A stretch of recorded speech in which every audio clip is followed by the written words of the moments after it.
increasing unemployment. The other thing that's going to add into that is the disability insurance costs because of the paid family leave bill. It was estimated yesterday that as this thing starts this July, there will be a $40 million hole as we just start the program. So, I mean, everything we do in Trenton, it has great intentions, but the money never seems to follow it. Yes? Next question from this side of the room.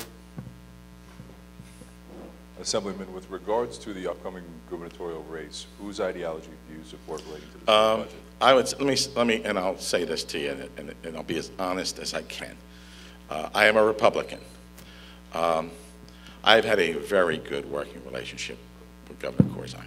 I don't agree with him on many of his issues, but I've had the opportunity to sit with him and be with him and argue with him about his philosophy and everything else. So from a personal standpoint, I'm not going to, some people find it okay to trash somebody personally. I could not do that to the governor. I disagree with him on a number of his policies. He's very liberal thinking, and he likes to spend money on a lot of social programs, and that's all well and good, but we don't have the money. And as far as Chris Christie is concerned, Chris Christie probably is an individual that I think we've all come to know as somebody who is no nonsense. And I think right now what we need in Trenton is somebody like a Teddy Roosevelt who carries a big stick. And because that's the only way that you're going to get the legislature in line and you're going to get lobbyists in line. Somebody's got to go in there who's got the guts to do what has to get done, because it's not happening by political chicanery or manipulation. I'll give you one example of that. When we shut down, 3 years ago, we shut down the state of New Jersey for a week to put in place an additional penny on the sales tax that was supposed to be dedicated forever and ever and ever for property tax rebates and relief. Well, you saw how long forever is. Forever ended last year when they started taking money away from the property tax rebates. This year, most people are not going to get property tax rebates. And in the discussions on that particular piece of legislation and that budget, we talked about earmarks earlier. There were $300 million worth of earmarks in the budget the governor signed after we shut down the state for a week that took up half of the money that was going to be gained by the penny on sales tax. So I am not interested in continuing that kind of thought process. We need a different kind of thought process in Trenton. And because people can't stand to keep going the way it is. I hope that answers your question. Other question. This would be the last question. I can stay as long as you want. I'm here. Well, in order to prepare myself, what do we do when the state goes bankrupt? What happens to a state? Run. No. What will happen is, do I honestly think Governor Cody in his State of the State message in '06 basically said, I have two things to say to you. Number one, the state isn't bankrupt, but we're real close. What will happen before that happens is the Supreme Court will probably come in and dictate that we have to raise taxes or do something atrocious. There will be tax increases and anything else, fee increases. And I anticipate next year after the election's over, if the Democrats remain in control, that you will see massive tax increases to combat the deficit.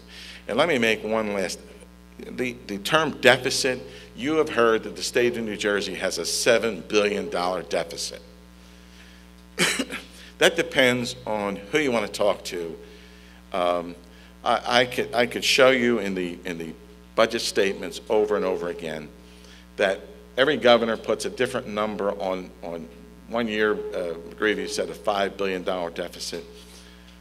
The budget deficit is a moving target based on what somebody wants to say are the requirements that they would have funded if they had the money.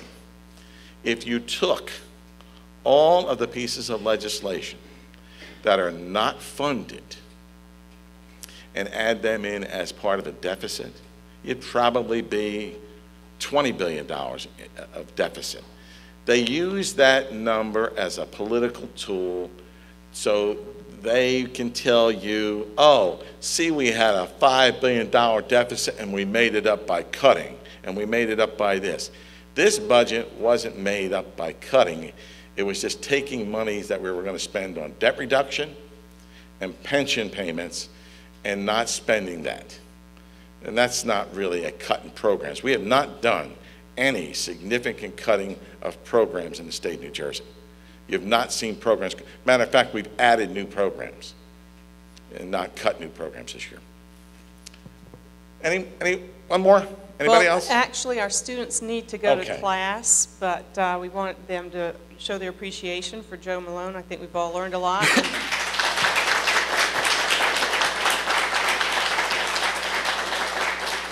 Thank you. Look, if any of you, especially students and any of the parents or adults, if you want to call me at the office, you know, most of the time I'll answer my own phone. And if you want to get some information, any of you who want copies of the budget messages or the snippets I took out of the budget messages, I'll be more than glad to supply it to you. You'll get a laugh because you won't know the difference. Anything else I can do for anybody? Thank you very much. It was an enjoyable morning, and I hope to maybe do this again, and we can pick out some other little more interesting topics. Thank you very much.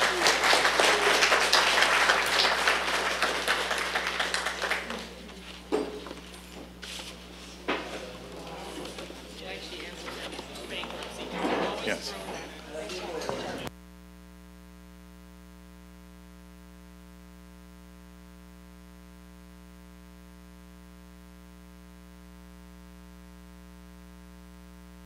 You have been watching a presentation of RoseNet TV, an internet TV channel for the Borough of Madison, New Jersey.